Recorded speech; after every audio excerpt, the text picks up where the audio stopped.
FATfreq here, and I'm back with another video. Yes, so welcome to my review of the FATfreq Maestro Mini.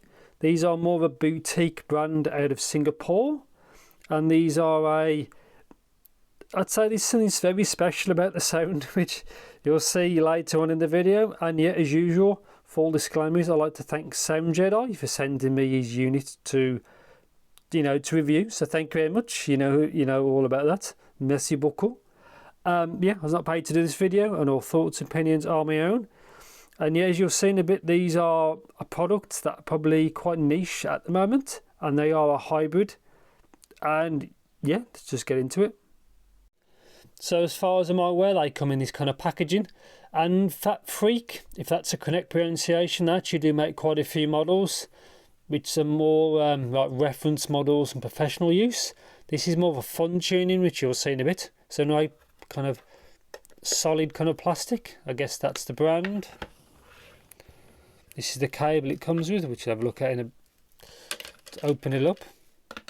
Cable seems a little bit on the cheaper side, but if it works, then it works really. So right angled connector, which I prefer.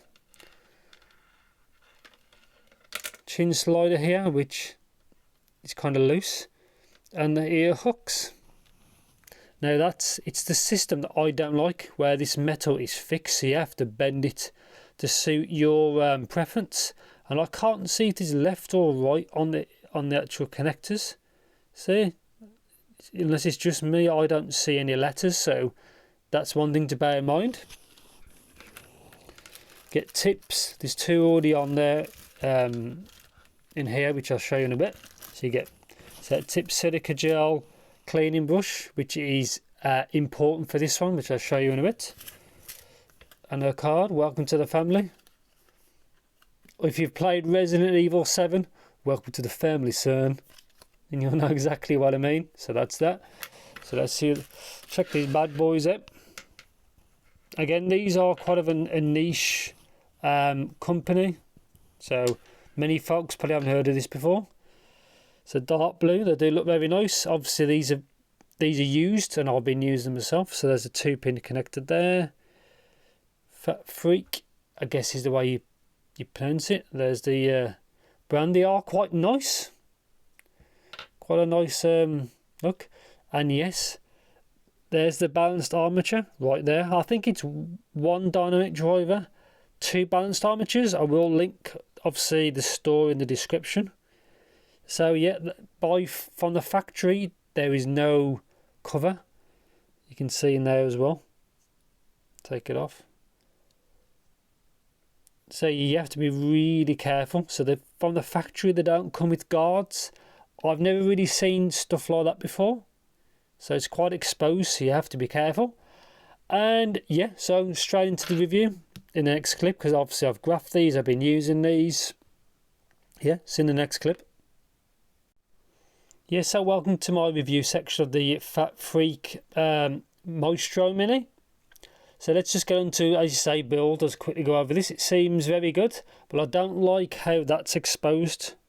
They really should have done something to cover the nozzle, because that's quite, I wouldn't say dangerous, but anything, like if any earwax or anything gets in there, you're really going to struggle to get it out. That's why they do include that brush. But apart from that, the build quality seems fine, I guess. It could be a little bit better. Like, it's a bit hard to see on the camera, but there's like a little bit of glue residue, but they're okay. So the fit and I'd say overall comfort, I thought these wasn't bad at all. You can see they're quite big here, but I did find them quite secure, to be honest. And I do like as well the effect. You can see like this blue metallic effect. It does look actually much better in person, and that's not too bad. The writing, it's kind of subtle, so it's not too bad at all. So technical performance, I found these kind of average. Nothing bad, nothing great, just kind of average really. And the timbre of these was actually it didn't really have that BA timbre as well, considering there's a BA like right in the nozzle. They didn't have that sound, so I was actually, yeah, I wasn't sure. When I saw that, I was expecting it to sound a bit different, but yeah, it wasn't too bad at all. So power and sensitivity, these aren't too bad at all to power. So, and stage actually seems quite good. Yeah, so they're not too bad at all really. So now these are, they've got one big party piece which I'm going to show you now. So here's the graph, and yes, that bass, you are not seeing things. It really does have that much, but it's from the lower, I'd say they don't have much bleed into the mids, so they don't have as much slam as you'd expect. It's like having a subwoofer in a way. So yeah, it just have a lot. So but it depends on what you're listening to. So I was listening to some kind of I'd say acoustic kind of jazz music, I guess, kind of the thing, and in there, because there's no sub bass in the recording, you don't hear that massive jump.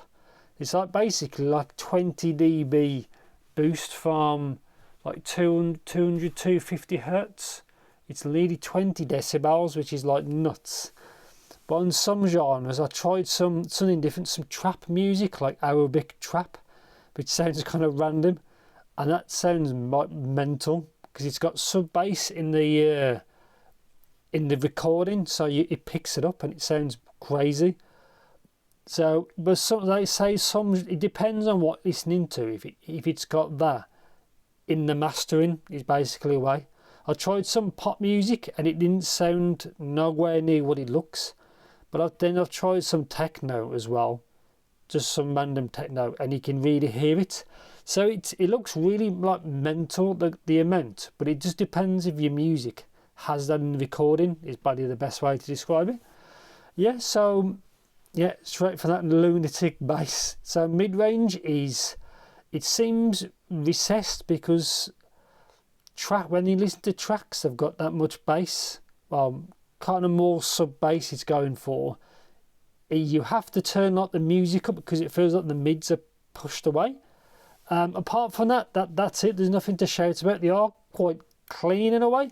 So when I tried it with the tracks that don't have that big sub bass, the bass boost, the mids are fine, but on the tracks that have it, you feel like you want to turn it up, if you understand what I mean. So these are a bit different, and vocals I found was a little bit recessed, because normally on most gear the upper mid range is more forward. This is quite you can see it's further back. Now it's more like, now it's a bit different, as you can see. So treble, these are really quite good extension, so these are tuned quite different to probably most things I've ever heard, having so much more like subwoofer presentation. And then over 10k you can see that it goes to like 15. So yeah, kind of different tuning. It's always good to see people try something different. So I didn't really find this fatiguing. Now it looks kind of elevated between the 3 up to 5. Again, it doesn't seem as much when you listen to it again, because if you got a sub bass track, it masks that, because when there's so much of one thing, it helps kind of mask the other. But yeah, they're not too bad at all. Treble was fine. Again, the instrument separation was okay. These are quite picky, depends on like what you're listening to. But when you get the right track, these things sound like mental, as you can imagine. But yeah, the treble doesn't really sound as fatiguing as it looks. Obviously, there's a peak around 10. I didn't really notice that, to be honest. Again, it might be because of the bass. But yeah, these are they're definitely a kind of a different set. It's always good to hear, stuff that's a bit different. And yeah, so my conclusion, do I recommend these? I'm not quite sure. The kind of the probably wouldn't be for me. If you do listen to music that has a lot of sub bass or like lower bass, mid bass stuff, it's different. But if you're a guy who likes more sub bass music, you would probably like these a lot. I don't like how there's nothing in there covering that. They should really just even put a thin guard just to help protect it. And the cable, I think, can be a bit better.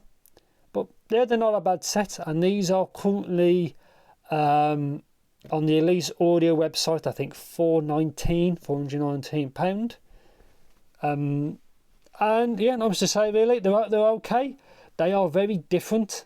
So these are for the bassy boys, as you can imagine. But the treble doesn't just look as much as it states on the graph. I think it's because, like I said before, I think it's masked a bit from the mental kind of bass. But yeah, they're not a bad set. It's good. Again, it's good to see things a bit different. And the resolutions on them are okay, and they don't sound like B8. Considering there's a BA there, it doesn't sound like that. So yeah, I'll probably end it there. If you want to know anything particular before I send these back, please do let me know in the comments. And yeah, thanks for watching. Take care. See you in the next video.